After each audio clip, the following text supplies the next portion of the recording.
मुदच्यते पूर्णस्य पूर्णमादाय पूर्णमेवावशिष्यते। ओम शांति शांति शांति। नामापिते च मधुरं मधुरं स्वरूपं कर्मापिते च मधुरं मधुरा स्मृतिश्च। बुद्धिं प्रबोधय प्रभो मधुबोधशक्तिं विद्यां प्रयच्छ परमां परिभावयामि। कोमलं कूजयन् वेणुं श्यामलोऽयं कुमारकः वेदवेद्यं परं ब्रह्म भासतां हृदये मम। कूजन्तं राम रामेति मधुरं मधुराक्षरम् आरुह्य कविताशाखां वन्दे वाल्मीकिकोकिलं। निगमकल्पतरोर्गलितं फलं शुकमुखात् अमृतद्रवसंयुतं पिबत भागवतं रसमालयं मुहुरहो रसिका भुवि भावुकाः। तृणादपि सुनिचेन तरोरपसहिष्णुना अमानिना मानदेन कीर्तनीय सदा हरिः। नारायणाखिल गुरो भगवन्नमस्ते। शिवाय नमः शिवलिंगाय नमः। तन्मे मनः शिव संकल्पमस्तु। सर्वे भवन्तु सुखिनः।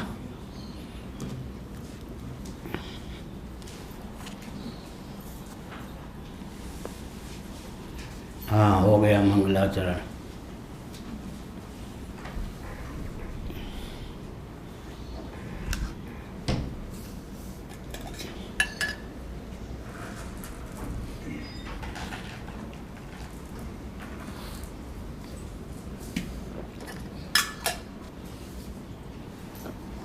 कौन सा पृष्ठ है? 166 पंक्ति आनंदगिरी। तर्हि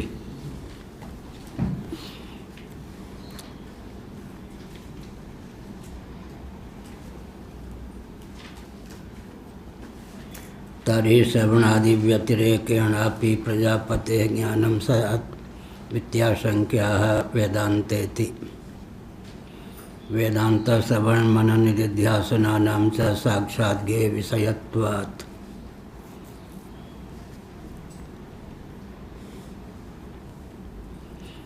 प्रजापति को श्रवणादि के बिना ही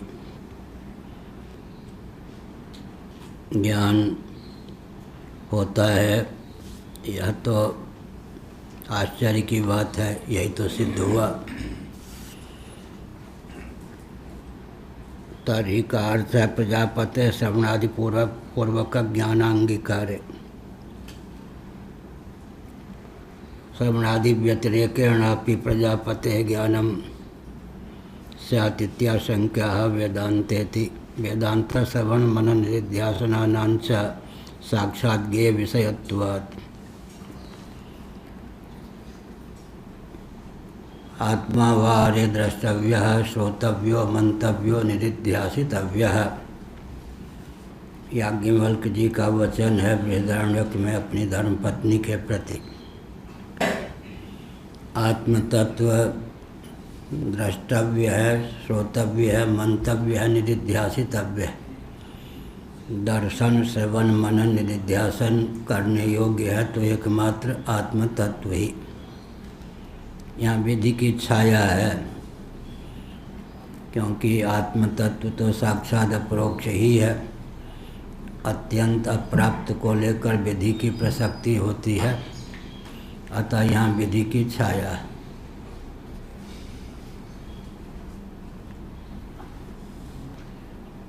यह कहा वेदांत का श्रवण हो। श्रवण वेदांत का अर्थ है उपनिषद। उपनिषद वेदों का शिरोभाग।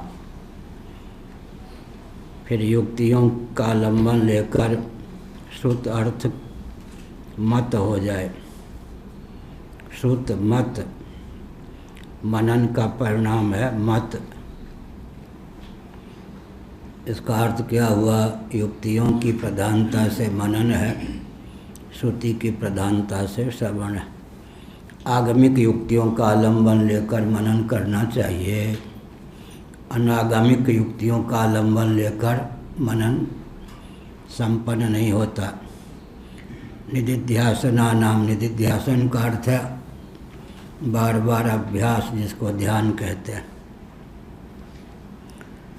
इसी से ये विषय ज्ञान होता है। ये यम यत्तत् प्रवक्ष्यामि यज्ञात्वा अमृतमश्नुते अनादिमत् परम ब्रह्म न सत्तन्न सदुच्यते। श्रीमद्भगवद्गीता 13वां अध्याय। जिस पदार्थ को हम जानना चाहते हैं उसका विधिवत श्रवण होना चाहिए, युक्तियों के द्वारा मनन होना चाहिए और निधिध्यासन। बात जच जाए लेकिन जमे नहीं, तो जची हुई बात को जमाने के लिए बार बार अभ्यास, निधिध्यासन या ध्यान अपेक्षित। प्रजापति ने तो किसी गुरु से श्रवण किया नहीं, फिर उनको ज्ञान कैसे हो गया, यह पूर्व पक्ष है। फल बल कल्प है कि पूर्व जन्म में प्रजापति ने किसी गुरु से वेदांतों का श्रवण किया ही होगा। प्रतिबंध के कारण उसी जीवन में तत्वज्ञान नहीं हो सका, लेकिन इस जीवन में प्रतिबंध की निवृत्ति हो जाने के कारण पूर्व श्रुत जो था फलीभूत हो गया। यह अभिप्राय। किसी को बिना गुरु के ही ज्ञान हो जाता है तो समझना चाहिए कि धर्म, विवेक, ऐश्वर्य, वैराग्य की प्रगल्भता के कारण ज्ञान हुआ। विवेक और वैराग्य, धर्म और ऐश्वर्य, ये चार हैं। विवेक तो तभी होगा जब गुरुमुख से प्रतिपाद्य विषय का श्रवण होगा, इतर वस्तुओं का भी श्रवण होगा। वरण्य तत्व भगवत तत्व ही है, वरण्य भगवान ही हैं, आत्म तत्व ही वरण्य है। ऐसा समझकर अनात्म प्रपंच से व्यक्ति विरक्त होगा। तो ज्ञान, विवेक, वैराग्य, फिर धर्म और ऐश्वर्य। जिसके जीवन में पाप की प्रतिष्ठा है वो इस तत्व को जान नहीं सकता, इसलिए धर्माचरण अपेक्षित है। धर्म का फल वैश्वर्य होता ही है। ऐश्वर्य का अर्थ क्या हुआ?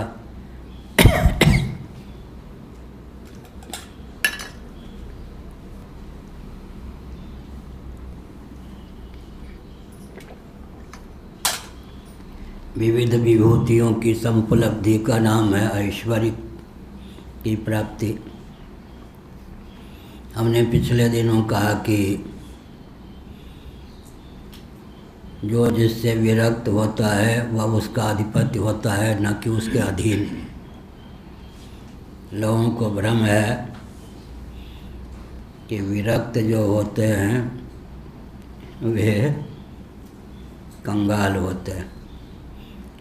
विवेक पूर्वक वे संग्रह नहीं करते, लेकिन जो विरक्त होता है, विवेक का फल है ना वैराग्य। जिसके प्रति हम अनुरक्त होते हैं उसके अधीन हो जाते हैं, जिससे हम विरक्त होते हैं उसके अधिपति हो जाते हैं। विवेक का फल है वैराग्य। कई बार हमने उदाहरण दिया। आज जो देवराज इंद्र के पद पर प्रतिष्ठित हैं वो कौन है? देवराज इंद्र से अवर देवताओं का ऐश्वर्य भी जिनके मन को पूर्व जन्मों में आकृष्ट नहीं कर सका, इंद्र पद प्राप्त करने के लिए जिन्होंने कर्म और उपासना का आलम्बन लिया, वही आज देवराज इंद्र के पद पर प्रतिष्ठित हैं। आज प्रजापति, विराट, ब्रह्मा या हिरण्यगर्भ के पद पर कौन प्रतिष्ठित हैं? कभी बृहद भारत में, मर्त्यलोक में, सतकुल में, मांत्रिक याग में अधिकृत थे। विधिवत उन्होंने अश्वमेध याग का आलम्बन लिया। अश्वमेध याग सर्वोत्कृष्ट क्यों है? क्योंकि उसके देवता साक्षात प्रजापति। कस्मै देवाय हविषा विधेमा, स्तुति के अनुसार द्रव्य और देवता का संवेद स्वरूप ही याग होता है। मत्स्य पुराण में याग के 9 प्रकल्प का वर्णन है। 9 वस्तु के योग से याग की निष्पत्ति होती है, लेकिन 2 घटक हैं मुख्य। कस्मै देवाय हविषा विधेम, हवनीय द्रव्य और देवता। देवता के निमित्त यजमान हवनीय द्रव्य का निक्षेप करता है, इसलिए देवता और द्रव्य ये यज्ञ के याग के मुख्य घटक हैं। तो संकेत यह हुआ कि आज जो प्रजापति के पद पर प्रतिष्ठित हैं, फलवल कल्प है कि पूर्व कल्प में उन्होंने अश्वमेध याग का आलम्बन किया। अश्वमेध याग के देवता होते हैं प्रजापति, उनके निमित्त उन्होंने हवनीय सामग्री का प्रयोग किया, साथ ही साथ उपासना का भी आलम्बन लिया, क्योंकि समुच्चय का भी वर्णन कर दिया गया।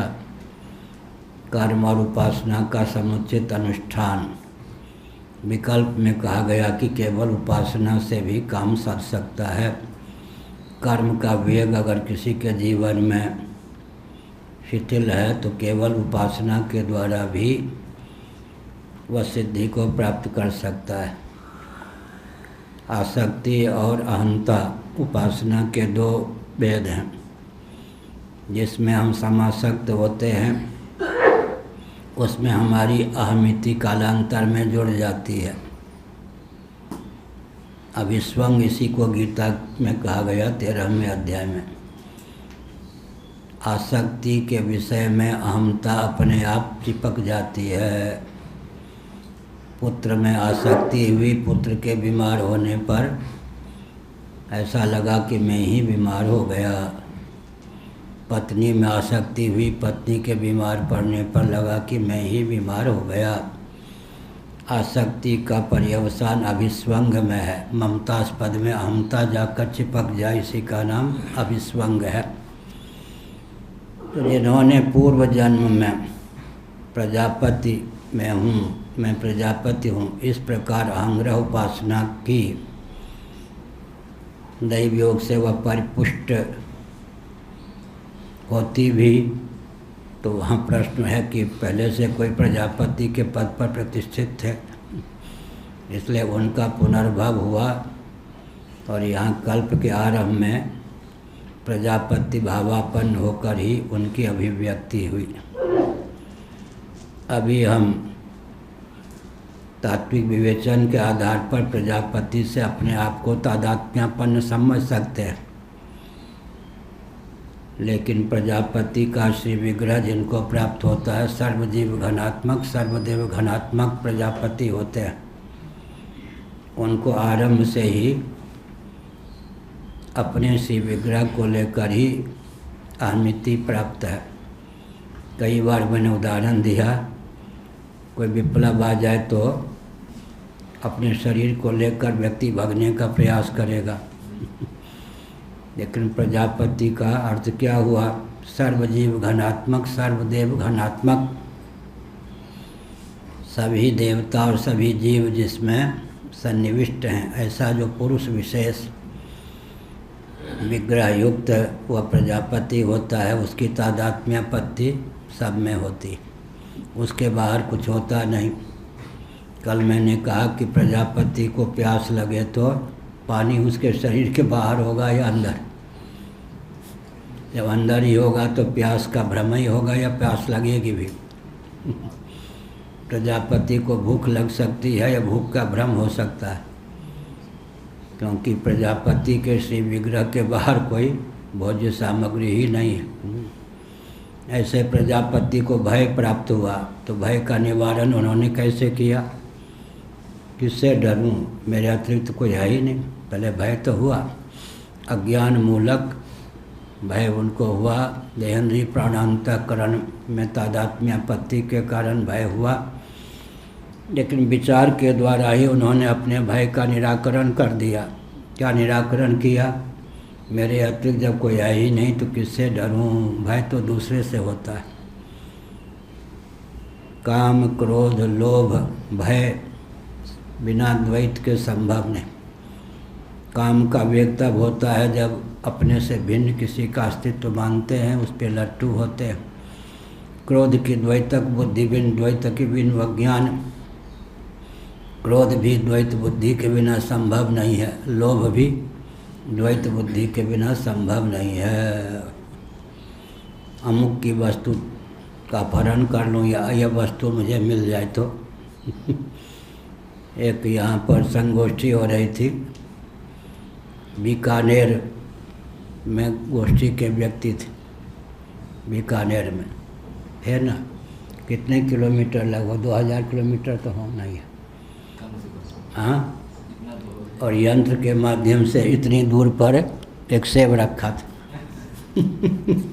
लगता था मैं कोई लोभी नहीं, लेकिन मन ही में सोच रहा था सेब अगर लेना चाहूँ तो ले सकता हूँ क्या वो लगे कि सेब यहाँ है, और कितने किलोमीटर दूर वो सेब था, 2000-2500 किलोमीटर दूर, दिखता कहाँ था यहाँ।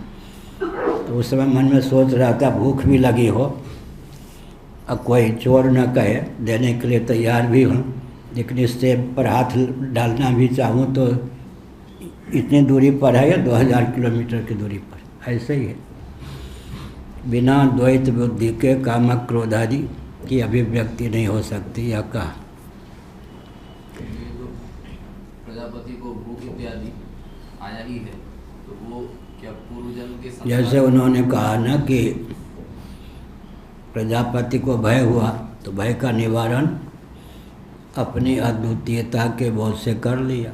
ऐसे भ्रमवशात ही प्रजापति को भूख लग सकती है, भ्रम के वशीभूत होकर ही प्रजापति को प्यास लग सकती है, भ्रम के वशीभूत होकर ही प्रजापति को भय हो सकता है। भय का निवारण भी उन्होंने स्वरूप विज्ञान के प्रभाव से कर लिया।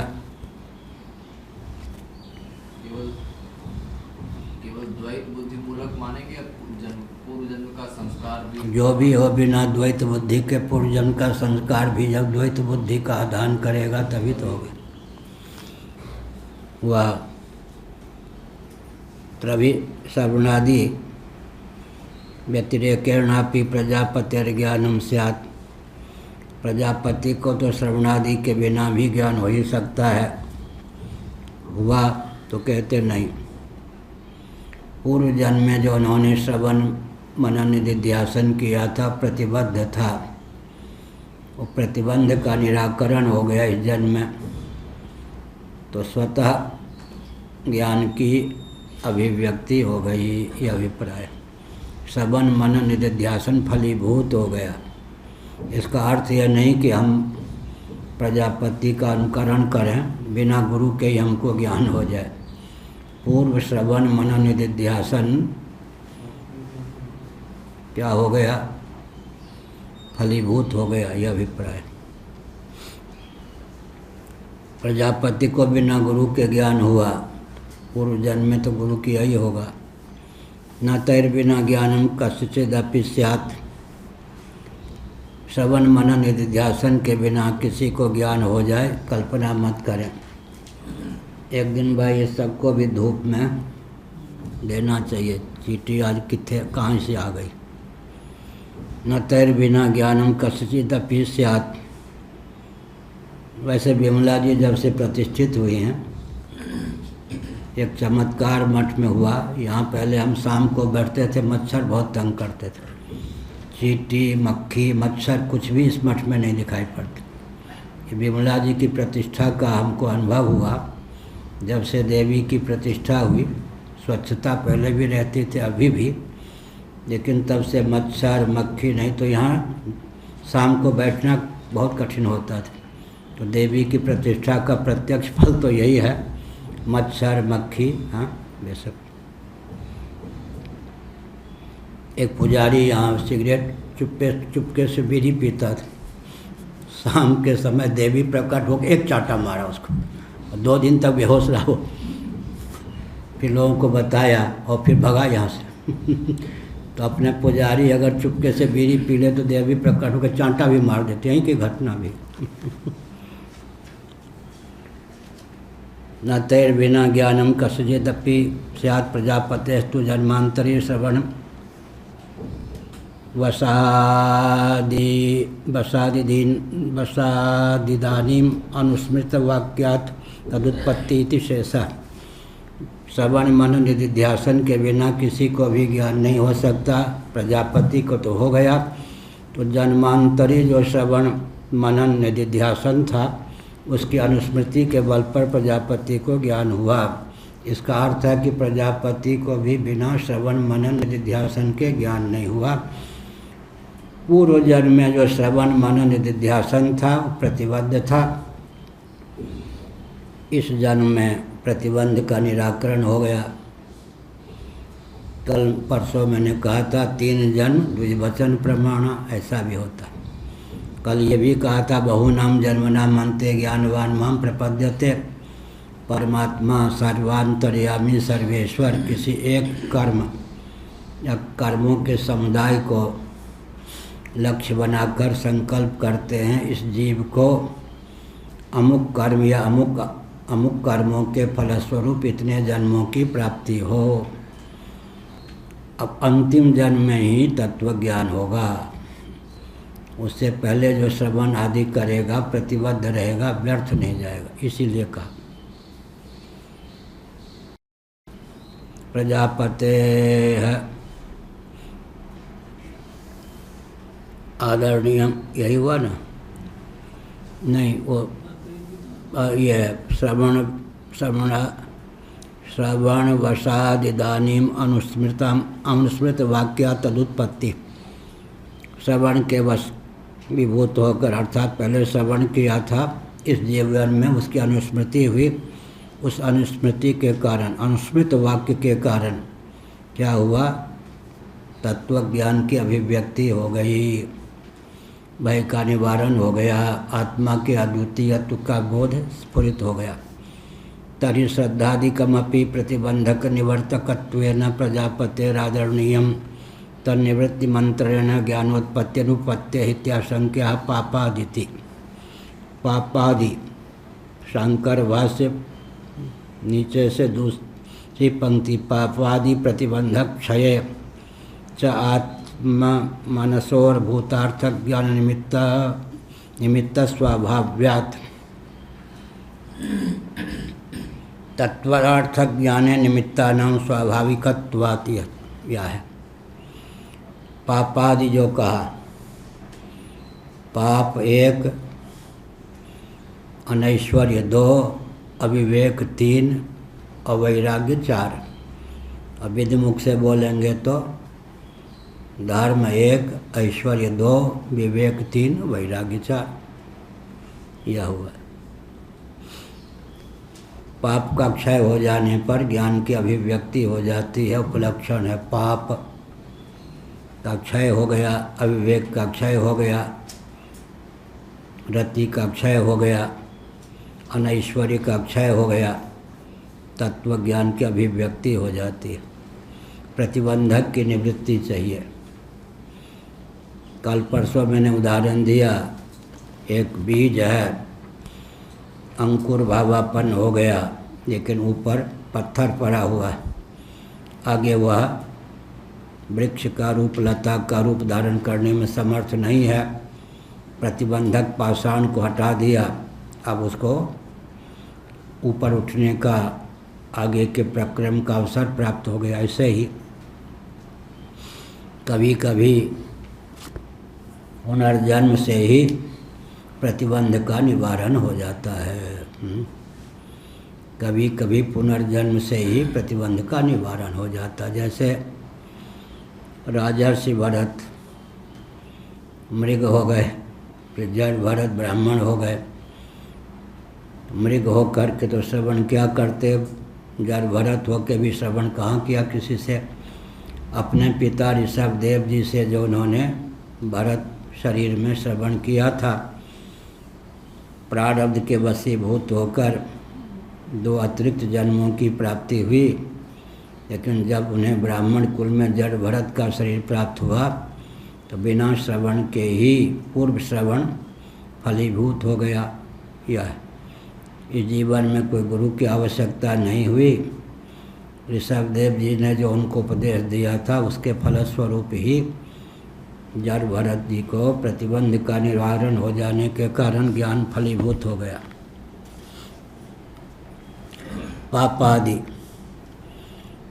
पाप आदि का निवारण हो जाए तो क्या होता है, जीवन में स्वाभाविक रूप से ऐश्वर्य इत्यादि की प्राप्ति होती है। विवेक, वैराग्य, ऐश्वर्य का उद्रेक हो जाता है। पापी के जीवन में न विवेक होता, न वैराग्य होता, न ऐश्वर्य की अभिव्यक्ति होती है। श्रवण मनन आदि होने के बाद भी आसक्ति हो सकती है। श्रवण मनन आदि के बाद भी क्या आसक्ति भी हो सकती मैंने ये कहा कि श्रवण मनन किया, लेकिन फल पर्यवसायी श्रवण मनन निधिध्यासन क्यों नहीं हुआ? क्योंकि अंतर्यामी सर्वेश्वर का संकल्प था इस जीव के द्वारा अनुष्ठित अमुक कर्म या अमुक अमुक कर्मों के फलस्वरूप इसे इतने जन्मों की प्राप्ति हो। उसी का नाम प्रारब्ध हो गया।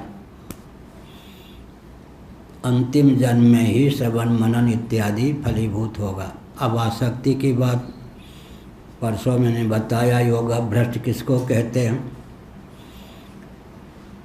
धर्म भ्रष्ट प्रशंसा है या निंदा? निंदा। योगा भ्रष्ट प्रशंसा भी निंदा भी है। धर्म भ्रष्ट भी प्रशंसा भी है, निंदा भी। योगा भ्रष्ट में योग शब्द प्रशंसा का वाचक है, भ्रष्ट शब्द निंदा का वाचक है। योगा भ्रष्ट उसको कहते हैं जिसको योग संपदा और भ्रष्टता के हेतु दोनों की स्मृति हो। योगा भ्रष्ट किसको कहते हैं? पूर्व जन्म में यहाँ तक साधन कर चुका था, उस योग संपदा का स्मरण हो लभते पूर्व देहिकम। अमुक कारण से पूर्व जन्म में ही ज्ञान नहीं हुआ, मृग के बच्चे में या मृग में आसक्ति हो गई या अमुक, तो भ्रष्टता के हेतु का भी ज्ञान हो, योग संपदा का भी ज्ञान हो, फिर पुनः उस चपेट में ना आ जाऊं तो मृग होकर के भी मुंह लगा करके वृक्ष से पत्ते आदि भी तोड़ते थे। स्वाभाविक रूप से जो पत्ते गिरे होते थे उसी को जल पी लेते थे। देह त्याग का जब अवसर प्राप्त हुआ तब गंडकी नदी के पास चले गए, शरीर गंडकी नदी के साथ मिला दिया, योग निष्ठा पूर्वक देह त्याग किया, मृग होकर के भी अनुस्मृति बनी रही ना। फिर जब जड़ भरत का शरीर प्राप्त हुआ तो प्रतिबंध का निवारण, तो संग से डरते थे, मृग में आसक्ति के कारण च्युत हो गया। तो भ्रष्टता के हेतु का भी ज्ञान हो और योग संपदा का भी ज्ञान हो, तब कौन होता है व्यक्ति? योग भ्रष्ट। योग भ्रष्ट कभी कभी केवल अतिरिक्त जन्म ही भ्रष्टता में, पूर्व जन्म में ज्ञान न होने में हेतु। अतिरिक्त जन्म, कहीं कहीं अतिरिक्त जन्म के पीछे राग द्वेष कुछ और भी हो सकता है, जैसे भरत का। गुरुदेव, ये स्मरण जो है, स्मरण के कारण ही जड़ भरत को मुक्ति हेतु है, क्योंकि ये जो पूर्व में तो किसी को स्मरण रहता नहीं, पूर्व का रहता क्यों नहीं है? आप थे 5 साल के, लंगोटी लगा के सुबह में दंडवत प्रणाम करने आते थे, कहाँ वृंदावन में। मैं मुस्कुरा देता था। एक दिन मैंने पूछा कि घर भेज दें, जो मैं महान बनना चाहता हूँ घर में नहीं बन सकता। किसी ने पाठ पढ़ाया था क्या? ऐसे होता है। तो आकर्षण किसका हुआ? बहुत से लोग मेरे पास आए क्या और जहाँ के थे वहीं के चले गए जहाँ जाना था। तो पूर्व जन्म का रियते ही अवशोपिसा आया ने। बहे बहाए जात थे लोक वेद के साथ, पेड़िया में सदगुण मिलो दीपक दिनों हाथ। लौकिक वैदिक कृत्यों में लौकिक वैदिक व्यक्तियों के चपेट में आकर बहे बहाए जात थे, लेकिन बाद में निष्ठा हो गई। अरे तुम इस मार्ग के नहीं, गुरुजी ने कहा तू कहाँ। कभी कभी होता मैं कहाँ, मैं इस मार्ग का नहीं पथिक हूँ। ऐसे ही जो अत्यंत प्रबुद्ध होते हैं वो तो जन्म से ही धरा जाते हैं। कुछ जो होते हैं थोड़ा क्या गुल्ली डंडा खेल के पत्नी बाल बच्चे एक दो कटहल अगल बगल कटहल माने एक बच्चा इधर एक उधर कष्टहर माने पहले समझते हैं कि बेटा बेटी कष्ट हरने की सामग्री है। बाद में कहते हाय इनके फंदे में आकर कष्ट हो गया, कोई कष्ट से बचाओ, कष्टहर कटहल। ऐसा किसी को जन्म से ही अथवा योगिनाम एवं कुले भवति धीमता। कुछ व्यक्ति जो है थोड़ा भटक करके हलवा पूरी रबड़ी बाल गोपाल पत्नी में अटक करके इधर आ जाते हैं, कोई आरंभ से ही आ जाते हैं। लभते पर्वदेहिकम योगिनाम एवं कुले भवति धीमताम। अथवा ये दुर्लभतर है। और जो कुछ मंद कोटि के योगा भ्रष्ट होते हैं वो धनी परिवार में पवित्र परिवार में श्रीमानों के यहाँ सदाचार संपन्न कुल में उत्पन्न होते हैं। उस समय चटनी चाखने में क्या हुआ, ऐसा आराम में विवाह आदि में रम भी जाते हैं। कुछ आरंभ से ही योगियों के कुल में जन्म लेते हैं तो आरंभ से उनको योग बल योग स्मृति पूर्व जन्म की स्मृति पूर्व जन्म के साधन की अनुस्मृति हो जाती, इसलिए अनुस्मृति शब्द का प्रयोग किया। जन्मांतरी श्रवण वसात इदानीम अनुस्मृत वाक्यात। इस समय वाक्य का स्मरण हो गया। वाक्य का क्या, वो जो गुरु जी ने किया था तत्वमसी आदि का, उसका स्मरण हो गया। तदुत्पत्ति ही वाक्य स्मरण के बिना उस ज्ञान की बोध की स्मृति अभिव्यक्ति उत्पत्ति नहीं हो सकती। यह शेष तरी श्रद्धादिकमपि प्रतिबंधक निवर्तकत्वेन प्रजापते आदरणीयं तन्निवृत्तिमंतरेण ज्ञानोत्पत्त्यनुपत्तेः इत्याशंक्याः पापादिति।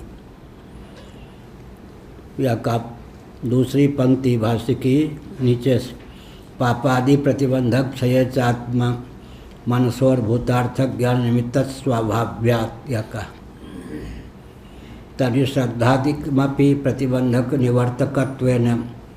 श्रद्धा का अर्थ क्या हुआ, श्रद्धादि सम दम उपरत तितिक्षा श्रद्धा समाधान। और श्रद्धावान लभते ज्ञानम तत्पर संयतेन्द्रिय। गीता की ओर ले जाएंगे तो श्रद्धावान, श्रद्धा पहले ही है। साधन चतुष्टय की ओर ले जाएंगे तो सम दम उपरत तितिक्षा श्रद्धा, ये सब यहाँ श्रद्धा पहले ही है तो श्रद्धावान लभते ज्ञानम तत्पर संयतेन्द्रिय। गीता की ओर यहाँ संकेत। तरी श्रद्धादिकमपि प्रतिबंधक निवर्तकत्वेन। तब तो यही सिद्ध हुआ कि श्रद्धादि जो हैं वो प्रतिबंधक के निवर्तक हैं। अश्रद्धा प्रतिबंध है ही। अतत्परता असंयतेन्द्रियता ये सब प्रतिबंधक हैं। विपरीत से श्रद्धा आदि से उनका निवारण होता है। प्रजापते आदरणीयम। तब तो प्रजापति को इन सब का समादर करना चाहिए था। अनादर किया ये तो नहीं, लेकिन इन सब का स्फुरन हुआ ऐसा तो नहीं कहा गया है। तन्निवृत्ति मंत्रेण ज्ञानोत्पत्ति अनुपत्तेः है, क्योंकि अश्रद्धा इत्यादि का प्रतिबंधक का निवारण हुए बिना ज्ञान की उत्पत्ति तो संभव ही नहीं है। कहते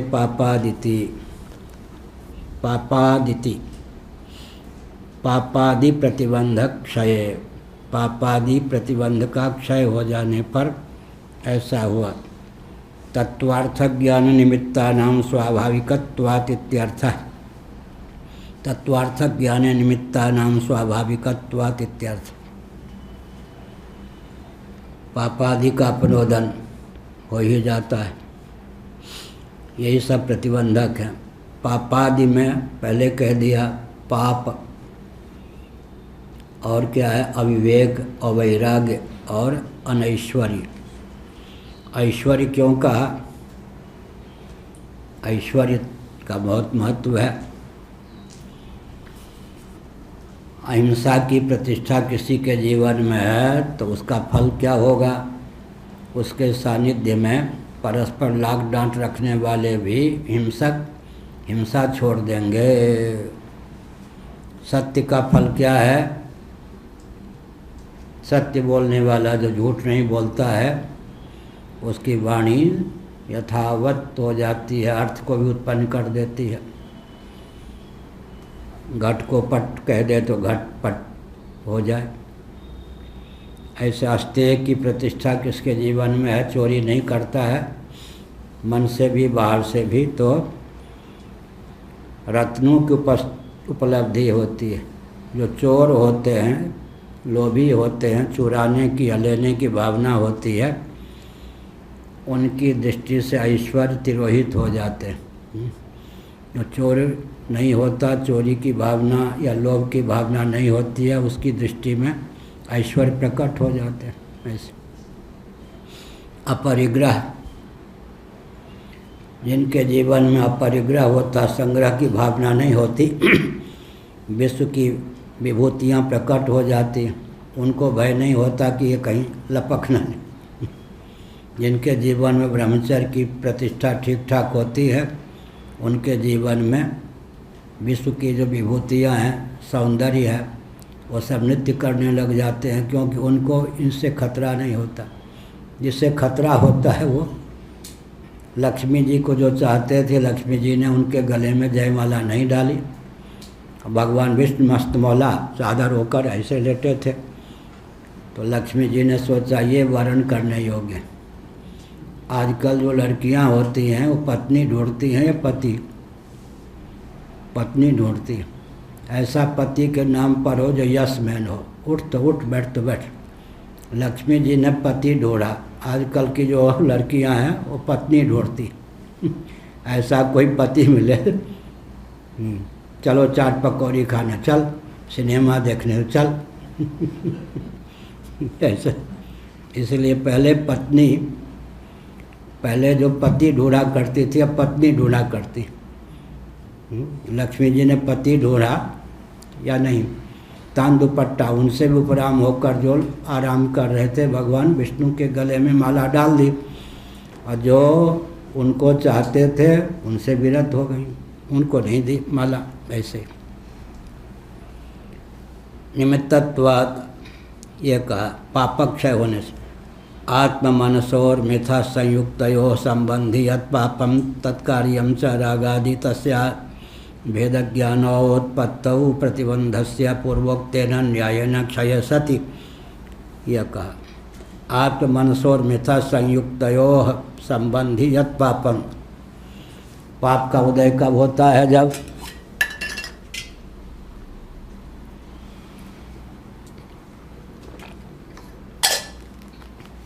आत्मा और मन का संयोग प्राप्त हो। आत्मेंद्रिय मनोयुक्त होने पर ही। भोक्तेत्याहुर मनीषिणः, यहाँ उपलक्षण है। आत्म मनसोर मिथा संयुक्तयो संबंधियत पापम। पाप का उदय कब होगा? आत्मा और मन के दोनों के संयोग से ही पाप की उत्पत्ति हो सकती है, पुण्य की प्राप्ति भी हो सकती है। यह अभिप्राय। पापी पाप कब करेगा? तादात्म्यपन्नयोः, इसका नाम क्या है? आत्मा और मन अन्योन्याध्यास। आत्म मनसोर मिथा संयुक्तयोः, टिप्पणीकार ने लिखा तादात्म्यपन्नयोः। आत्मा और मन के मिथा परस्पर संयुक्त होने पर, उसमें भी क्या है? आत्मा की सत्ता चित्ता प्रियता को अंतःकरण पे मर दे, अंतःकरण के विकार को। क्या हुआ? आवाज भी कुछ आत्मा पर मर दे। इस प्रकार से कर्तृत्व भोक्तृत्व की सिद्धि हो जाती है। आत्म मनसोर मिथा संयुक्तयो संबंधियत पापम। आत्मा और मन के परस्पर संयोग से पाप की सिद्धि होती है। सुसुप्ति में आत्मा और मन का संयोग नहीं हो पाता तो पाप की सिद्धि नहीं होती, सामान्य नियम है। आत्मा और मन, इसलिए वैशेषिकों के अनुसार क्या होता है, आत्मा और मन का संयोग सुसुप्ति में सिद्ध नहीं होता। आत्मा और मन का संयोग सुसुप्ति में सिद्ध नहीं होता। आत्ममनसोर विधा संयुक्तयो संबंधियत पापम, पाप कब होगा, आत्मा और मन का संयोग हो जाए तब।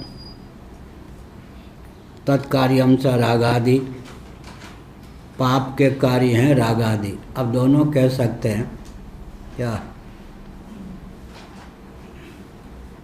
रागादि से पाप होते हैं, पाप से रागादि होते हैं, परस्पर एक दूसरे के कारण होते हैं। मिथा, रागादि से पाप होंगे, पाप से रागादि होंगे, पिया हुआ। काम ऐसा क्रोध ऐसा रजोगुण समुद्भव। भगवान शंकराचार्य ने दो ढंग से अर्थ किया। कामक क्रोध का उदय होगा तो रजोगुण उत्पन्न होगा ही, रजोगुण की प्रगल्भता होगी तो कामक क्रोध होंगे ही। ऐसे ही आत्मा और मन के परस्पर संयोग से पाप होता है। तत्कार्यम च रागादि, रागादि उसके कार्य होते हैं।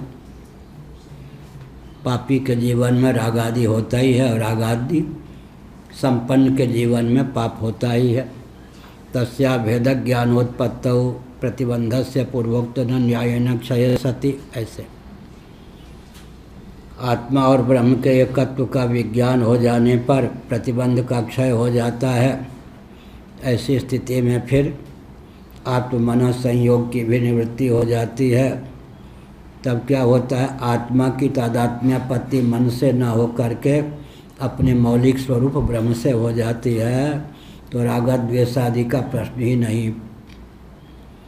प्रजापते ईश्वरानुग्रहात् स्मृत वाक्यस्य, प्रजापति ने जो पूर्व जन्म में श्रवणादि किया था, ईश्वरानुग्रहात् यहाँ पर कहा, ईश्वर के अनुग्रह से स्मृत वाक्यस्य, पूर्व जन्म में जो वाक्य गुरुदेव के द्वारा प्राप्त हुआ था, भगवान की कृपा से स्मरण हुआ। ईश्वर का नाम लिया, ईश्वरानुग्रहात्, ईश्वर के अनुग्रह से। क्यों, अनेकों प्रकार के शुभ अशुभ कर्मों के संस्कार भी होते हैं। जब भगवान द्रवित हो जाते हैं जीव की दुर्गति को देखकर, तब भगवान कहते हैं आखिर पूर्व जन्म में इसने श्रवण किया था ना, अब इसकी दुर्गति मुझे देखी नहीं जाती, ये श्रवण के संस्कार उद्बुद्ध हो जाओ। तब श्रवण के संस्कार उद्बुद्ध हो जाओ, तब क्या होता है, पूर्व जन्म में या पूर्व जन्म में जो गुरुमुख से तत्वमसि आदि वाक्य का श्रवण किया था, उसकी उत्पत्ति ईश्वर के अनुग्रह से होती है। ईश्वर का नाम क्यों लिया, क्योंकि बहुत से संस्कार होते हैं, अगर ईश्वर का संकल्प न हो तो उस प्रकार के वाक्य का, तत्वमसि आदि वाक्य का ही कौन स्फुरन हो, फिर तो संसार में जो रचे पचे थे तत्संबंधी वचन का भी स्फुरन हो सकता है। इसलिए ईश्वर का नाम लिया। तरी श्रद्धादिकमपि प्रतिबंधक निवर्तकत्वेन, तब तो यही सिद्ध हुआ कि श्रद्धादि जो हैं वो भी प्रतिबंध के निवर्तक हैं, प्रतिबंधक के निवर्तक हैं ही। प्रजापते आदरणीयम, तब तो प्रजापति को उन सब का आदर करना ही चाहिए था। तन्निवृत्ति मंत्रेण ज्ञानोत्पत्ति अनुपत्तेय, अगर रागादि बने ही रहे, उनकी निवृत्ति नहीं हुई तो ज्ञान की उत्पत्ति हो ही नहीं सकती है। ऐसी आशंका का समाधान करते पापादिति, पापादि प्रतिबंधक क्षय। ठीक है, पापादि प्रतिबंध का क्षय हो गया। चौथी टिप्पणी, तत्वार्थ ज्ञान निमित्तानां स्वाभाविकत्वात् इत्यर्थ। तत्वार्थ ज्ञान निमित्तानां स्वाभाविकत्वात्। तत्वार्थ ज्ञान में जो निमित्त पापादि का क्षय, पापादि के रहते हुए तत्व ज्ञान हो नहीं सकता, पापादि का क्षय होने पर ये निमित्त है। इसीलिए निमित्त विकल्प समुच्चय पहले आया था, शंकराचार्य महाराज ने लिखा था निमित्त विकल्प समुच्चय। व्यवहार में भी निपुण कौन होता है? जो निमित्त विकल्प और समुच्चय का विशेषज्ञ है। कहाँ निमित्त हो, कहाँ विकल्प हो, कहाँ समुच्चय हो। यहाँ पर भी आत्ममनसोर्मित संयुक्तयोः संबंधि यत् पापम तत्कार्यं च रागादि तस्या भेद ज्ञानोत्पत्तौ प्रतिबंधस्य पूर्वोक्तेन न्यायेन क्षय सति। पूर्वोक्त न्याय से क्षय हो जाने पर प्रजापते ईश्वरानुग्रहात् प्रतिबंध का क्षय हो गया भगवान की कृपा से। स्मृत वाक्य से गुरुमुख से जो वाक्य सुना था उसका स्मरण हो गया। सोते ताहि तो ही नहीं भेदा, वार्य बीच इम गावहीं भेदा।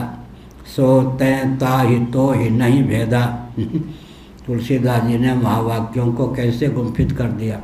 सो तत्वमसि, सोहम, यह भी, और अहम ब्रह्मास्मि, प्रज्ञानम ब्रह्म, अयम आत्मा ब्रह्म, सबको ले लिया।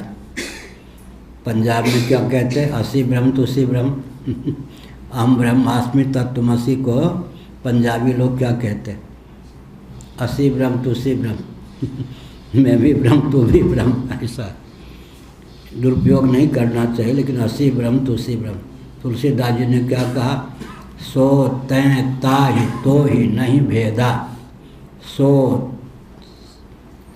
हम वाला सो, तैं ताहि तो ही नहीं भेदा, वह महावाक्यों को ले लिया। सो तैं ताहि तो ही नहीं भेदा, वार्य बीच इम गावहीं भेदा, दृष्टांत भी दे दिया। वेद इस तथ्य का प्रतिपादन करते हैं। वार्य माने जल और तरंग, जल ही तरंगाकार है। इसी प्रकार आत्म तत्व ही जीव जगत और ईश्वर के रूप में अभिव्यक्त है, स्फुरित है। परमार्थक ज्ञानोत्पत्तो केवल से निमित्तत्वात् तस्य आधुनिक श्रद्धा व्यतिरेकेण ज्ञानोदयपि न तद्विधि वैयर्थ्यम कहते हैं। केवल यह निमित्त हैं। 8वीं एवं ज्ञान जन्म निमित्ता नाम विकल्प समुच्चय संभवात इति शेषः, इस प्रकार का भगवान शंकराचार्य ने लिखा था। क्या क्या लिखा था? निमित्त विकल्प समुच्चय।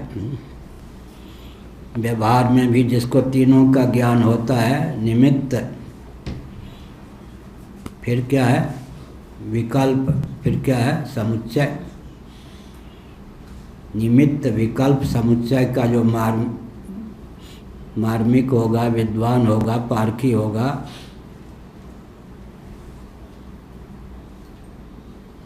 मंत्रणा है, हाँ करो मंत्रणा। निमित्त विकल्प और समुच्चय। रूप का दर्शन करना है तो हमको नेत्र भी चाहिए, प्रकाश भी चाहिए, तब रूप का दर्शन होगा। प्रकाश भी हो, नेत्र भी हो, रूप भी हो, तो नेत्र और रूप का संगम होगा। नेत्र के द्वारा रूप ग्राह्य होगा। निमित्त भी, विकल्प भी और समुच्चय भी। लेकिन जो निशाचर होते हैं, उल्लू और मनुष्य आदि की आकृति को प्राप्त जो निशाचर होते हैं,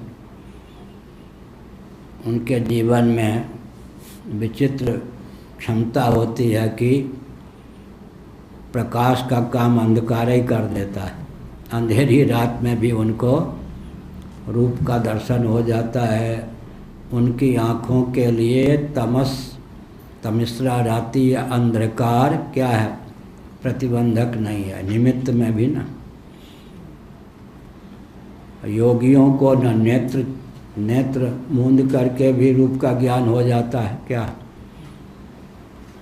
योगियों को अंधे होते हो ये नहीं, आँख रहने पर भी, आँख मीच करके भी केवल मन से रूप का ज्ञान हो जाएगा, उनको नेत्र की भी अपेक्षा नहीं।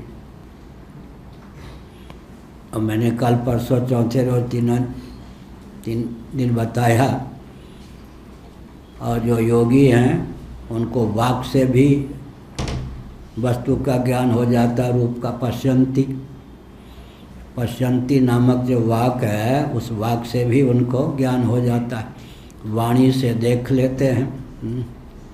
और इधर जो होते हैं भोगी, तो आँख से सुन लेते हैं। योगी जो है वाणी से देख लेते हैं, अलग अलग क्षमता है।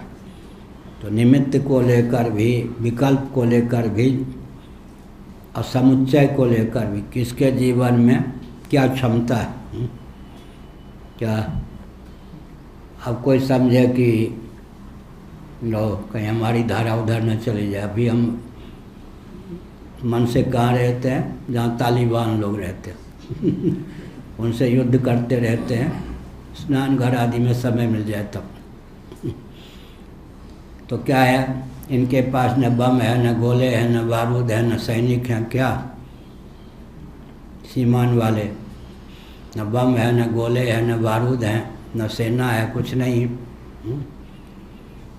रावण विरथ, रावण रथी विरथ रघुवीरा, देख विभीषण भयो अधीरा, जही जय होय से चंदन आना। तो यह नहीं, किसी व्यक्ति को साधनहीन समझने के पहले समझना चाहिए कि निमित्त विकल्प समुच्चय का प्रकल्प इसके जीवन में क्या है। क्या कहा भरद्वाज जी? लोगों ये निमित्त विकल्प और समुच्चय का ध्यान रखना चाहिए किसी के जीवन में। कहाँ, किसी को यूँ नहीं समझना चाहिए बेकार है क्या। पहले अध्ययन करना चाहिए निमित्त विकल्प समुच्चय का प्रकार इसके जीवन में क्या है। बैठो, बहुत अच्छा। निमित्त रूप दर्शन के लिए हमको नेत्र चाहिए, लेकिन योगी आँख मीच करके भी घटना का ज्ञान प्राप्त कर सकते हैं, रूप का ज्ञान प्राप्त कर सकते हैं, ये भी एक है। और वाणी के द्वारा, पश्यंती नामक वाणी के द्वारा ही, वाणी के द्वारा देख सकते हैं, मन के द्वारा भी देख सकते हैं योगी। इसलिए किसी से युद्ध का पाला पड़े तो निमित्त विकल्प और समुच्चय, सामान्य व्यक्ति जो है नेत्र भी चाहिए। आत्ममनस संयोग पहले बताया ना, आत्ममनसोर मिथा संयुक्त हो, आत्मा और मन का अमनस्क दशा में कैसे काम बनेगा। आत्मा और मन का संयोग भी चाहिए, प्रकाश भी चाहिए, रूप की विद्यमानता भी चाहिए, अभिष्ट रूप की, तब होगा। लेकिन किसी के जीवन में आँख मीच के भी केवल मन से रूप का ज्ञान हो जाएगा। किसी से व्यवहार करने में पहले उसके बलाबल का ज्ञान होना चाहिए। तेजवंत लघु गिनिय न रानी, तेजस्वी को लघु नहीं गिनना चाहिए। तो इसलिए अपने जीवन में क्या निमित्त, फिर क्या हुआ विकल्प समुच्चय, किसके जीवन में क्या निमित्त है, क्या विकल्प है, क्या समुच्चय है। बिना समुच्चय के भी, बिना विकल्प के भी वो काम कर सकता है। या निमित्त है तो क्या है, विकल्प है तो क्या है, समुच्चय है तो क्या है, इसका ध्यान रखना चाहिए। हम इतना खोल के क्यों बोलते हैं, हमारी भावना होती है कि यह जो अध्यात्म है ये जीवन में व्यवहार में उतरे। नहीं तो एक दिन में 10 पेज भी पढ़ा सकते हैं, वो भी शैली मालूम है। पूज्य गुरुदेव कहते थे परीक्षा में परीक्षा देने के लिए पढ़ने आए हो, किसी और से पढ़ो। ठेके पर होता है ना पाठ, उनको परीक्षा देनी है, वेदांत की पुस्तक पढ़ने आए। उन्होंने कहा कि महाराज कहते थे परीक्षा देने के लिए पढ़ने आए हो, किसी और से पढ़ लो। क्योंकि इतने दिन में इतना पाठ होना है। तो यहाँ पर कहा आत्ममनसो हमिथा संयुक्तयोः संबंधी यत् पापम तत्कार्यं च रागादि तस्या भेद ज्ञानोत्पत्तौ प्रतिबंधकस्य पूर्वोक्तेन न्यायेन क्षये। अभेद ज्ञान आत्मा और ब्रह्म के एकत्व ज्ञान की उत्पत्ति से प्रतिबंध का क्षय हो गया। प्रजापति को ईश्वर के अनुग्रह से पूर्व जन्म के वाक्य का स्मरण हो आया, परमार्थक ज्ञान की उत्पत्ति हो गई।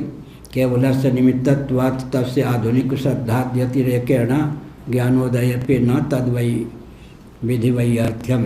तो उनके यहाँ 8वीं टिप्पणी एवं ज्ञान जन्म निमित्तानां विकल्प समुच्चय संभवात्।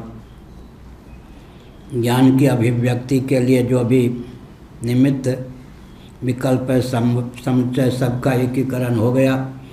निमित्तत्वात् तस्य आधुनिक जो व्यक्ति हैं प्रजापति के समान जो कृतोपास्ति नहीं। वेदांत का एक शब्द होता कृतोपास्ति, पूर्व जन्मों में या इस जीवन में जिन्होंने उपासना कर ली उनका नाम है कृतोपास्ति, उपासना संपन्न। उनके लिए श्रद्धादि अतिरेकेण ज्ञानोदयपि न तद्वैयर्थ्यम। औरों के जीवन में उनकी व्यर्थता चली गई। क्या श्रद्धावान लभते ज्ञानम तत्पर संयतेन्द्रिय तद्विधि प्रणिपाते न परिप्रश्न सेवया, गीता के अनुसार यह नहीं। सामान्य नियम वही है, यहाँ तो योगा भ्रष्ट के लिए है। गीता में फिर 4थे अध्याय में जहाँ कहा गया श्रद्धावान लभते ज्ञानम, वहाँ योगा भ्रष्ट का वर्णन है 6ठे अध्याय में।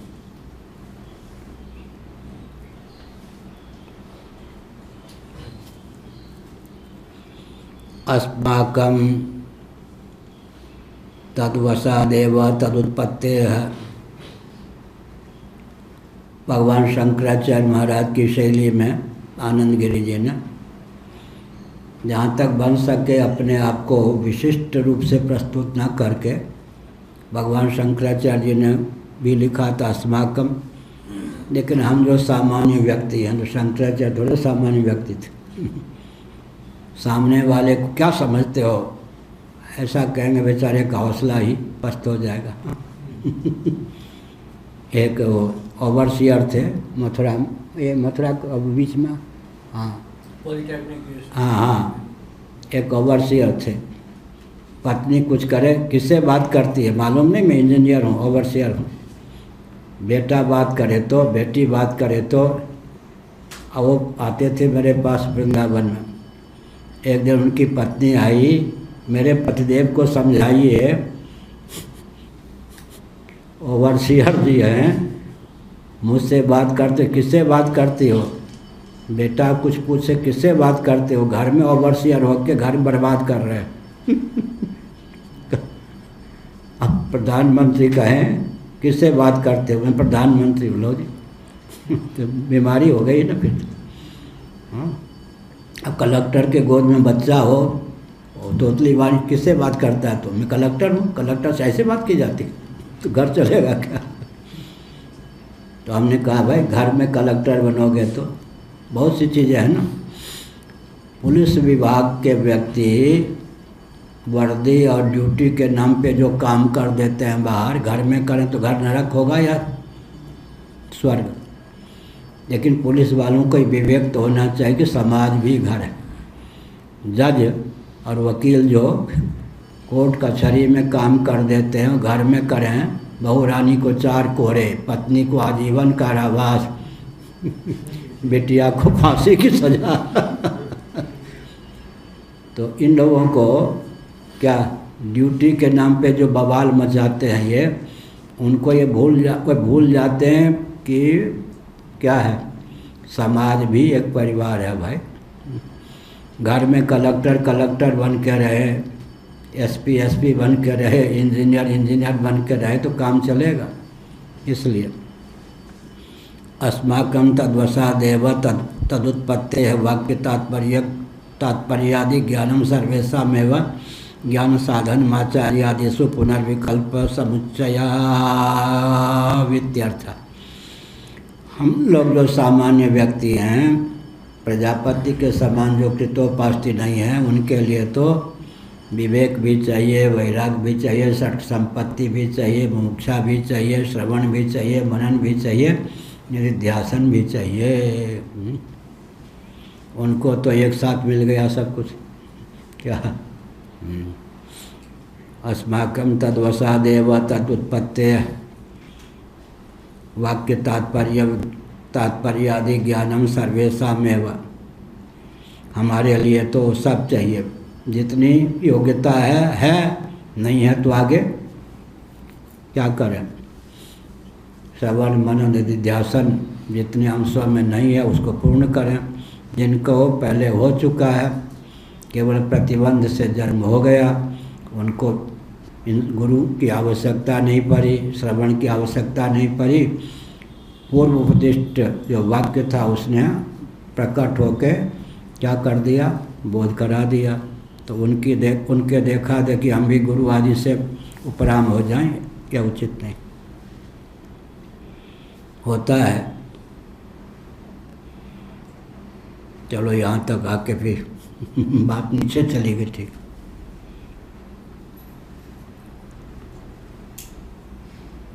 सिद्ध गुरु जो होते हैं उनके उपदेश जो है निष्ठा सहित ही व्यक्त होता है। मैं तिबिया कॉलेज दिल्ली में था, हायर सेकेंडरी स्कूल का विद्यार्थी। मुझको जो अध्यात्म बोध भगवान सूर्य से प्राप्त हुआ। ध्यान में भगवान सूर्य एक सन्यासी के रूप में प्रकट हुए। मनन आदि नहीं करना पड़ा, उनके उपदेश से तत्काल निष्ठा भी हो गई। और यहाँ नीचे था, शायद रहता था यहीं। दूसरे दिन छत्तीसगढ़ की यात्रा करनी थी, रात्रि में बैठा था लगभग 7 बजे एकांत में। तो सूर्य मंडल से लेकर मेरे शरीर के चारों ओर तक प्रकाश पुंज दिखाई पड़ा। मैंने मन से पूछ दिया आप कौन हैं? तो उत्तर आया मन में ही कि हम गणित के परमाणु। तो हमने कहा हमारे शरीर में समा जाइए, जब जब हम स्मरण करें तब तक प्रकट हो जाइए। ये पाठ पूरा हो जाए तो हमको याद दिला देना भाई। वैदिक मैथमेटिक्स के 25 पेज की व्याख्या जो हमारे कंप्यूटर में 1442 पृष्ठों में है, वो ग्रंथ छप जाए, अद्भुत चीज़ है वो। अभी अगर समय मिले, स्वास्थ्य ठीक रहे, तो गणित पर लगभग 1 लाख पृष्ठों की नई सामग्री मस्तिष्क में है। किसकी देन है? सूर्य भगवान की। गणित, अध्यात्म विद्या भी, ये सब जो हम पढ़ा लेते हैं, कुछ गुरुदेव का तो आशीर्वाद है। एक दिन एकांत में गुरुदेव के पास था, धर्म सम्राट महाराज के पास। शरीर उनका कुछ रुग्ण था। उन्होंने कहा वो मेरी भावना थी, जो पढ़ाना चाहता था सब तुझे पढ़ा दूँ, लेकिन स्वास्थ्य साथ नहीं देता है। फिर चुप रहे 1 मिनट, बहुत गंभीर हो गए। फिर कहा अच्छा आशीर्वाद तो दे ही सकता हूँ। फिर कहा मैं जो ग्रंथ नहीं पढ़ा सका वो भी तुमको लग जाए। ये हुआ या नहीं? तो आशीर्वाद हुआ। इसीलिए कहा तो किसी को श्रवण मनन निधिध्यासन में बहुत समय लगता है। देवता गुरु आदि का अनुग्रह, तोटकाचारी भगवान शंकराचार्य की सेवा करते थे। अन्य गुरु भाई समझते पढ़ा लिखा तो नहीं ही है, शंकराचार्य की सेवा मन से करते थे। शंकराचार्य ने समय लिया। अच्छा, एक दिन पाठ चलना था, तोटकाचार्य भगवान शंकराचार्य की सेवा के लिए कुछ कपड़े आदि धोने में नहीं आ पाए। शंकराचार्य ने पाठ प्रारंभ नहीं किया। पद्मपादाचार्य इत्यादि ने सोचा किसकी प्रतीक्षा कर रहे हैं, पाठ महाराज प्रारंभ नहीं कर। हाँ, वो तोटक आएगा ना। उन लोगों के मन में हुआ तो मूर्ख है, क्या समझेगा। शंकराचार्य समझ गए। वो तोटक छंद में शंकराचार्य की स्तुति करते हुए आए। तोटक छंद में। इसका अर्थ क्या हुआ? कभी कभी ईश्वर के यहाँ पर है, ईश्वर के अनुग्रह ईश्वरानुग्रहात्, ईश्वर के अनुग्रह से, कभी गुरु के अनुग्रह से, कोई सिद्ध महात्मा के अनुग्रह से तत्काल भी काम बन जाता है। इसका अर्थ यह नहीं कि सामान्य जो व्यक्ति है वो श्रवण मनन निधिध्यासन का मार्ग छोड़ दे या उनकी उपयोगिता अन्यों के लिए नहीं रहेगा, यह अर्थ है। तो यही निमित्त है, विकल्प है और समुच्चय है। बहुत बढ़िया। ज्ञान साधनमाचार्यादिषु पुनर्विकल्प समुच्चयावित्यर्थ। अस्माकं तद्वसादेव, हम लोगों को तो यहाँ भी आनंद गिरि जी ने सबके साथ अपने को मिलाकर कहा। आनंद गिरि सामान्य व्यक्ति तो नहीं, लेकिन सबके साथ मिला करके हम लोग आपके साथ, इन लोगों को साहस बढ़ता है ना, वरिष्ठ होने पर भी सबके साथ सहानुभूति व्यक्त करें तब ठीक है। अस्माकं तद्वसादेव तदुत्पत्ते है, हमको आपको तो श्रवण मनन निधिध्यासन के फलस्वरूप ही आत्मा और ब्रह्म के एकत्व का विज्ञान हो सकता है। तात्पर्यादि ज्ञानम सर्वेषामेव ज्ञान साधनमाचार्यादिषु पुनर्विकल्प समुच्चयात् वित्यर्थ। अधिकारी भेदेन ज्ञान हेतु विकल्पेपि, अधिकारी के भेद से ज्ञान हेतु में विकल्प होने पर भी मंद मध्यम उत्कृष्ट, अधिकारी भी तीन प्रकार के होते हैं, मंद मध्यम उत्कृष्ट। तेषामस्मासु समुच्चया न, अपने ही बेटे को 9 बार तत्त्वमसि का उपदेश करना पड़ा या नहीं? श्वेत केतु के प्रति 9 बार तत्त्वमसि का उपदेश किया, उदाहरण दे देकर, प्रयोग बता कर। अधिकारी भेदेन ज्ञान हेतुषु विकल्पेपि, अधिकारी के भेद से ज्ञान के हेतुओं में विकल्प भी है। तेषामस्मासु समुच्चया न श्रुति स्मृति विरोधोस्ति इति उपसंहरति। तस्मादिति 11वीं टिप्पणी स्यान्मतम इत्यादि नोपक्रांतस्य उपसंहारः। भगवान शंकराचार्य जी ने इसका उपसंहार कर दिया।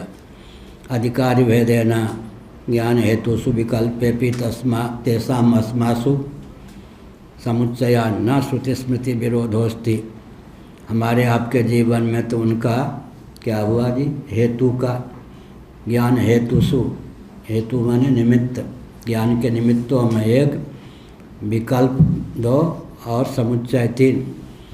देखना चाहिए कि निमित्त में कितनी बात है, कितनी नहीं है, विकल्प की आवश्यकता है या नहीं है, समुच्चय के बिना काम सच सकता है नहीं सच सकता है। तो निमित्त 1, विकल्प 2, समुच्चय 3 पर ध्यान केंद्रित करके व्यवहार साधना चाहिए। व्यवहार में भी निमित्त, किस कार्य की सिद्धि में कौन से निमित्त, किस कार्य की सिद्धि में किसके लिए कौन सा निमित्त। निशाचरों के लिए प्रकाश की आवश्यकता नहीं, अंधकार से ही, अंधकार की दशा में रूप ज्ञान हो जाता है। योगियों को आँख की भी आवश्यकता नहीं, आँख को मीच करके भी मन से ही रूप ज्ञान हो जाता है।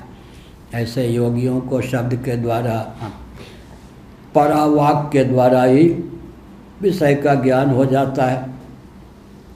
पश्यंती वाक के द्वारा ही विषय का ज्ञान हो जाता है। फिर परावाक में जिनकी गति है उनका कहना ही किया। इसलिए निमित्त में भी भेद है, विकल्प में भी भेद है, समुच्चय को लेकर भी है। कहीं समुच्चय से ही, कहीं विकल्प से ही, कहीं निमित्त को लेकर ही अलग अलग व्यक्ति होते हैं।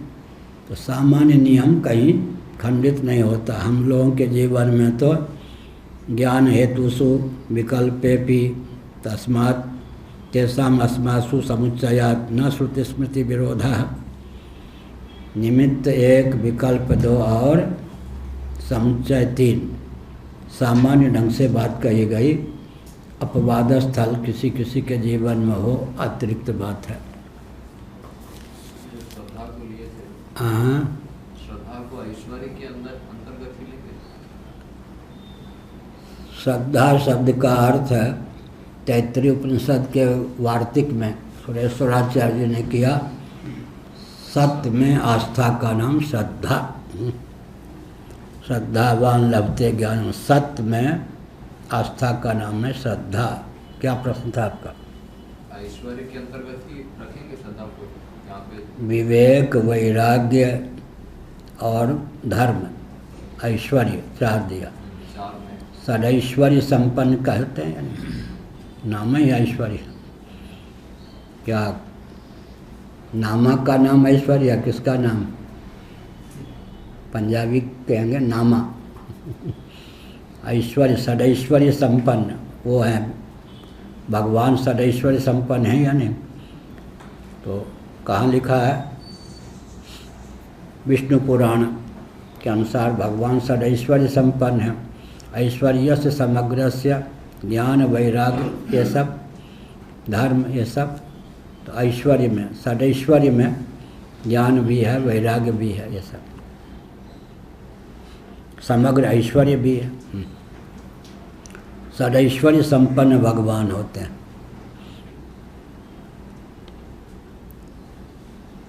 कहीं कहीं सरस्वती ही लक्ष्मी होती है, क्या वो भी ऐश्वर्य है? सरस्वती लक्ष्मी हो गई।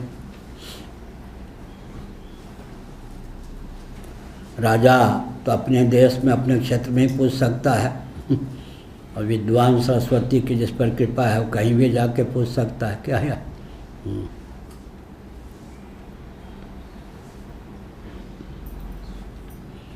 सवई है ना, यही है ना। नैव रेमे तस्माद् एकाकी न रमते सा द्वितीय मैच्छत् प्रजापति स वही नैव रेमे, निस्संदेह वह रमण नहीं कर सका। अकेला बेचारे को, अकेले क्या करूं, मक्खी मारूं? अकेले उसका मन नहीं लगा। किसका? प्रजापति का। यही स वही नैव रेमे, बिल्कुल उसको रमण प्राप्त नहीं हुआ। इसका अर्थ क्या हुआ? आनंद का अनुभव नहीं हुआ, उदास बैठा रहा। कोई है ही नहीं, गप किससे लड़ाऊँ, देखूं तो किसको देखूं, चखूं तो किसको चखूं। क्या? तस्माद् एकाकी न रमते, फलबल कल्प है। प्रजापति को अकेले मन नहीं लगा, आनंद का अनुभव नहीं हुआ। कहते हाँ हमारी भी तो यही स्थिति है। तस्माद् एकाकी न रमते, हम लोग भी अकेले रह जाएं तो क्या दम घुटने लग जाए। यही बात। द्वैत सहिष्णुता, दृश्य सहिष्णुता। क्या? नारायण हरि भजन में ये पांचों न सुहात, विषय भोग निद्रा हंसी जगत प्रीति बहुबात। वृंदावन के नारायण। नारायण हरि भजन में ये पांचों न सुहात, विषय भोग निद्रा हंसी जगत प्रीति बहुबात। विषय भोग निद्रा, ज़्यादा निद्रा, हंसी जगत प्रीति बहुबात। बहुबात दो शब्द बोलने से काम चले, तीन मत बोलो। न्याय का स्वरूप क्या है? अतिव्याप्ति अव्याप्ति असंभव ना हो, गौरव नामक दोष ना हो। व्यवहार में गौरव जो है गुण है, दर्शन शास्त्र में गौरव दोष है। दो शब्द बोलने से काम चले, तीन मत बोलिए। तीन अक्षर से काम चले, चार मत लिखिए बोलिए। यही है ना। दो वाक्य से काम चले, तीसरा वाक्य मत प्रयोग कीजिए। प्रयोग किया गया तो पूर्व पक्ष उपस्थापित होता। कौन सी बात अटक गई जिसके कारण ये तीसरी पंक्ति लिखनी पड़ी या इस शब्द का प्रयोग करना पड़ा? एक एक दर्शन शास्त्र में एक एक शब्द विचार होता है ना। ये जो अगला शब्द दिया गया, पिछले जितने शब्दों का प्रयोग किया गया उनसे काम नहीं चला। तो कौन सा काम अटका हुआ था कि अतिरिक्त इस शब्द का प्रयोग करना पड़ा? वाक्य की तो बात क्या है। तो जैसे बनिया होता है कुछ, क्या ये नहीं कि जहाँ पर 10 रुपया खर्च करना चाहिए वहाँ 2 ही करे। जैसे बनिया होता है वैसे ही शास्त्रों में क्या लिखा, 2 से काम चले 3 का प्रयोग मत करो, 3 से करे तो 4 का नहीं, और 4 के बिना काम न चले तो 3 से ही काम मत चलाओ, एकदम माप तोल कर। ऐसे ही सवै नई बने में वो रमा नहीं, कौन, प्रजापति। तस्माद एकाकी न रमते, कैसे समझे, आज भी अगर कोई अकेला रहे तो मन नहीं लगता। फिर क्या था, सद्वितीयम ऐच्छत, उसने सोचा दूसरा कोई होता तो अच्छा था, दूसरे की इच्छा की। सहैतावान आशा यथा श्री पुमान असौ संपरिस्वक्तौ स इमम् एवात्मानं द्विधा पातयत ततः पतिश्च पत्नी च अभवताम। लो जी, फिर क्या था, सिद्ध संकल्प था, सत्य संकल्प था। तो वही फिर अपने आप को उसने जोड़े के रूप में देखा, युगल मूर्ति के रूप में देखा। हाँ बस, था तो पुरुष ही पहले ना, अब उसने देखा कि उसके साथ एक खड़ी हो गई देवी। संपरिस्वक्त जैसे होते हैं एक दूसरे से सन्निहित, उसने अपने आप को पाया, सत्य संकल्प जो ठहरा। स इमम् एवात्मानं द्विधा पातयत, स्वयं को ही 2 रूपों में उसने प्रकट कर दिया। ततः पतिश्च पत्नी च अहवताम, तो एक ही जो प्रजापति था अब 2 रूपों में हो गया। पतिश्च पत्नी च, पति और पत्नी 2 रूपों में हो गया। तस्मादिदम अर्धवृगुल मृगलम इव, जैसे द्विदल होता है ना, चने आदि के 2 दल, ऐसे 1 से 2 हो जाते, ऐसे चने आदि के द्विदल। दाल उसी को कहते द्विदल, 2 भागों में। अपने आप को ही 2 रूपों में देखा, स्त्री पुरुष युगल। स्व इतिहास, पुरुष ने ही अपने को स्त्री के रूप में भी व्यक्त कर लिया। स इतिहास माह याज्ञवल्क्य,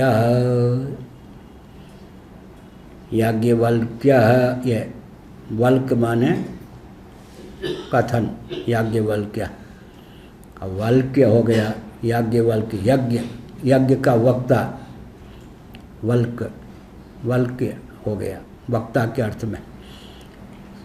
याज्ञवल्क्य तस्माद् अयम् आकाश स्त्रिया पूर्यत एव ताग्वं समभवत् ततो मनुष्या जायन्त।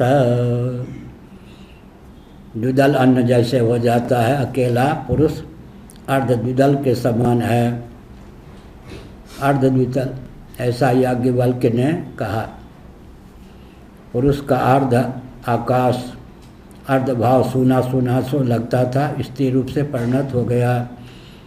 दोनों में विवाह हो गया, विवाह के पश्चात वह स्त्री से संयुक्त हुआ, अपने को पूर्ण मानने लगा, अब जीवन कृतार्थ हुआ।